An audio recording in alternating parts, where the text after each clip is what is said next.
M D CAT متاثرہ طلبہ جواد سالار، عادل خان اور دیگر کی قیادت میں ٹیسٹ میں بے قاعدگیوں، امتحان کے طریقہ کار اور آؤٹ آف کورس پیپر بنانے کے خلاف کوئٹہ پریس کلب کے سامنے پلے کارڈ اٹھا کر احتجاجی مظاہرہ کیا۔ مظاہرین کا کہنا تھا کہ ٹیسٹ کے دوران طلبہ و طالبات کو پریشان کرنے کے لیے جان بوجھ کر ایسا پیپر بنایا گیا جس میں آؤٹ آف کورس سوالات شامل کیے گئے ہیں۔ کہ ہمارے ٹیسٹنگ سینٹر میں ہمارے تمام جو ادارے والے وہاں پہ تھے ان میں کچھ نہ کچھ شکوک و شبہات پائے گئے ہیں، جیسے کہ پیپر لیک ہوا ہے، اس کا مطلب ہے electronic devices, paper helping devices کا استعمال ہوا ہے۔ تو مزید ہم یہ کہنا چاہتے ہیں کہ ہماری جو ٹیسٹ کا ڈیفیکلٹی لیول جو پی ایم ڈی سی خود ایک ادارہ ہے وہ ہمیں دیتی ہے کہ آپ بھائی اس سلیبس کے مطابق یہ پڑھ لے، انہی میں سے ہی کوشچن آئے گا، جبکہ رولز اور ریگولیشن کے رکھنے کے باوجود بھی وہ یہ کام نہیں کرتے ہیں۔ وہ اسٹوڈنٹس کی زندگیوں کے ساتھ کھیل رہے ہیں۔ 9,500 اسٹوڈنٹس نے ابھی ٹیسٹ دیا ہے، اکثر بچوں یہ جو ہمارا یہاں مطالبات ہے، جو ہمارا ٹیسٹ کنڈکٹ ہوا،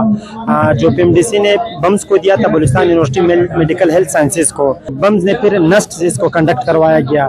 اور دوسری بات ہماری یہ ہے کہ پیپر 10:45 پہ شروع ہوا، 11 بجے پر پیپر وائرل بھی ہوا اور آؤٹ بھی ہوا، جو ہمارے ساتھ ایویڈنس بھی موجود ہے، ہمارے ساتھ وہاں پر موجود ہے۔ ہم لوگوں نے ہارڈ فارم میں بھی اس کو نکالا ہے۔ تو ہمارا سب سے 2 کوشچن ہے کہ ہمارا ٹیسٹ کو ریکنڈکٹ کیا جائے، ریکنڈکٹ یا گریس مارکس ہمیں نہیں چاہیے، نہ پاسنگ کرائٹیریا کو کم کرنا چاہیے، ہمیں یہ بالکل نہیں چاہیے، ہمیں صرف ایک چیز چاہیے، ریکنڈکٹ کو۔ ان کا کہنا تھا کہ ہم حکام بالا سے مطالبہ کرتے ہیں کہ ایم ڈی کیٹ کا لیا جانے والا ٹیسٹ منسوخ کر کے دوبارہ شفاف طریقے سے ٹیسٹ لیا جائے، بصورت دیگر اپنے آئندہ کا لائحہ عمل طے کر کے شدید احتجاج اور عدالت کا دروازہ کھٹکھٹائیں گے۔ وش نیوز، کوئٹہ۔